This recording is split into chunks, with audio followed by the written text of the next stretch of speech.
और सुंदर चरित्र कहा, लक्ष्मी आती ही नहीं, बहुत कष्ट है, जमीन जायदाद पड़ी बिक नहीं रही, तो एक काम करना, इतना दुख अगर आपके जीवन में है तो कार्तिक के महीने तक रुको, और कार्तिक का महीना आए, त्रयोदशी तिथि आए, कोई सा भी हो, सोमवार रविवार मंगल बुध, कोई सी भी त्रयोदशी प्रदोष, कोई सी भी प्रदोष तिथि आए, उस दिन तुलसी की लकड़ी, पहले से तुलसी आपके घर में अगर सूखी हो, तुलसी सूख गई हो, तो उसकी जो लकड़ी होती है, उस लकड़ी का 7 लकड़ी का बंडल बनाकर दीप बना लो।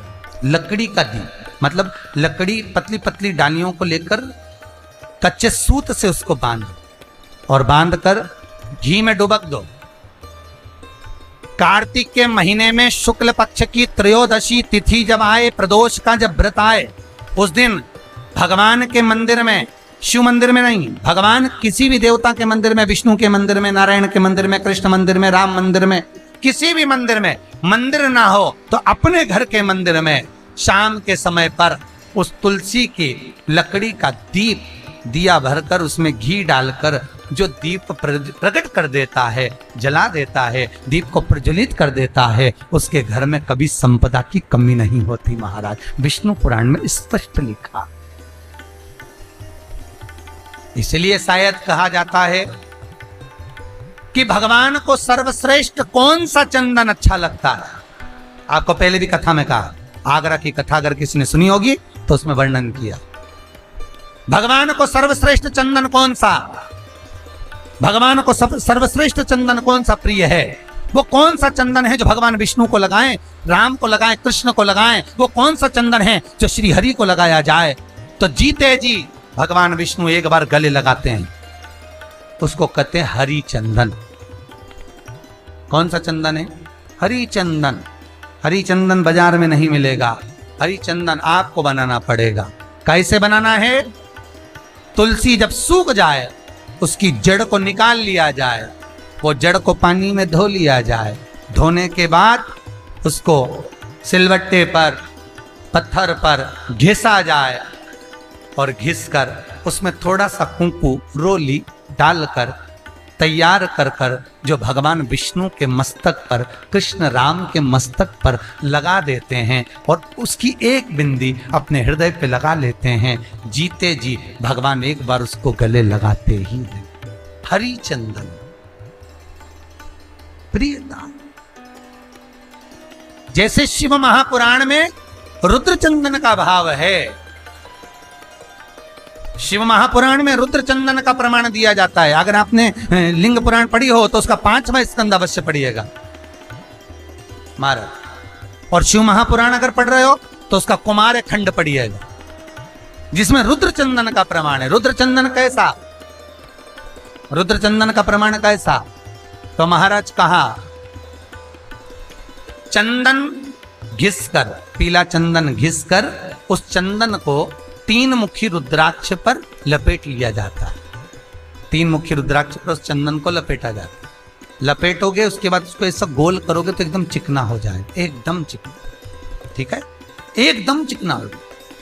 और उस चंदन को आप शिवरात्रि के दिन, और कोई से भी महीने की शिवरात्रि, किसी भी महीने की हो, सब फलदायी होती है। अगर आप पंचांग में देखेंगे तो शिवरात्रि लिखी हुई आती है, हर महीने शिवरात्रि पड़ती है। किसी भी महीने की शिवरात्रि पर रुद्र चंदन, अर्थात जो चंदन का आपने 3 मुखी रुद्राक्ष में लेपन करा है, उसका गोला बनाया है, वो चंदन अच्छा मोटा मोटा कर लेना, अच्छा बढ़िया, ऐसा नहीं कि थोड़ा बहुत ही लगाओ, पूरा रुद्राक्ष दिखना नहीं चाहिए, पूरा लपेट कर उसको शंकर के शिवलिंग पर ले जाकर रख दीजिए, और फिर धीरे धीरे शंकर भगवान का जल अभिषेक करना प्रारंभ कर दीजिए। वो चंदन पूरा धीरे धीरे शंकर के शिवलिंग पर डलना चाहिए। शंकर के मूल मंत्र श्री शिवाय नमस्तुभ्यम का जाप करिए। यह कहलाता है रुद्र चंदन।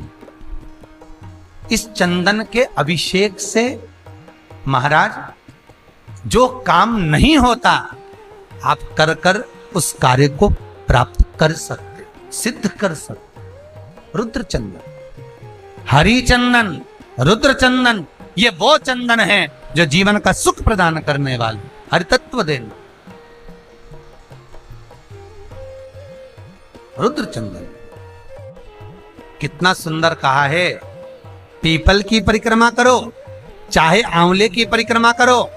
जिंदल परिवार जब कथा कराया था तो उसमें वर्णन करा था। अभी राव परिवार की जो कथा चल रही है इसको भी ध्यान से सुनते हुए, कथा को बहुत उतारना जीवन में। परिक्रमा करते समय हम अपने हाथ में कुछ मन का रखते हैं, हम अपने हाथ में चिरौंजी का दाना रखते हैं, हम अपने हाथ में कुछ मूंगफली का दाना रख लेते हैं, हम अपने हाथ में कोई टॉफी रख लेते हैं, हम अपने हाथ में कुछ मिश्री का दाना रख लेते हैं। क्यों? उसका कारण है कि परिक्रमा डायरेक्ट लगाएंगे, लगाते जाएंगे तो फल नहीं मिलेगा, पर परिक्रमा लगाकर जब सामने आए और थोड़ा सा सामान डालेंगे, डालने के लिए रुकना पड़ेगा, रुकेंगे तो दूसरी परिक्रमा का फल मिलेगा। अगर डायरेक्ट लगाए जाए तो कोई फल की प्राप्ति नहीं। कोलू की बेल की तरह चले जा चले।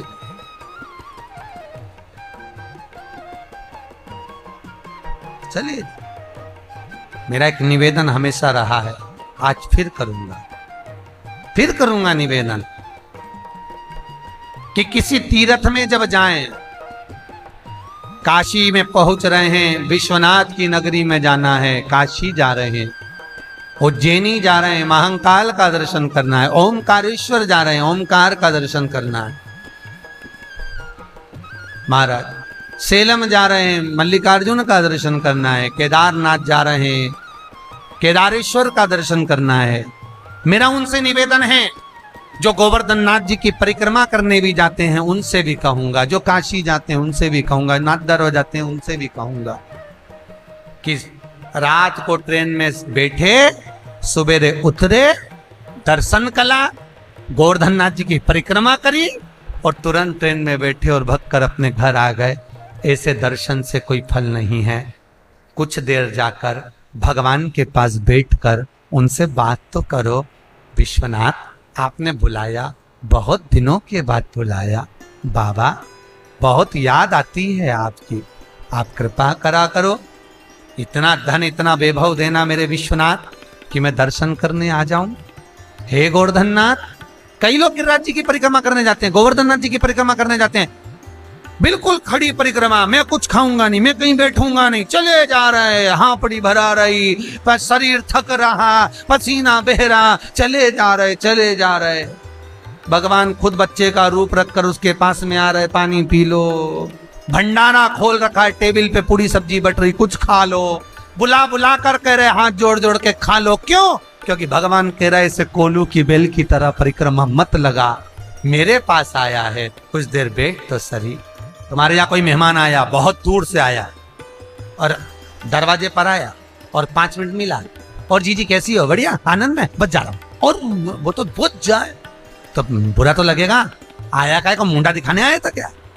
थोड़ी देर बैठ तो सही, पानी तो पी ले, चाय पी ले, मैं बनाऊं। नहीं, मैं तो आया नहीं, बुरा तो लगेगा। भगवान को भी बुरा लगता है कि मैंने इतने प्रेम से तुझे निमंत्रण दिया मेरे दरबार में बुलाने के लिए, और मेरे दरबार में, मेरे मंदिर में आने के लिए मैं खुद निमंत्रण देता हूं तब कोई आता है। शिव महापुराण की कथा, भगवान का दरवाजा, तीर्थ व्रत, ये सारे जब तक भगवान ना चाहे कोई नहीं करवा सकता, कोई कर नहीं सकता। मैंने निमंत्रण दिया और तू ना। कुछ देर बैठकर उससे निगाहें तो मिलाओ, कुछ देर बैठकर उसके पास जाओ तो सही,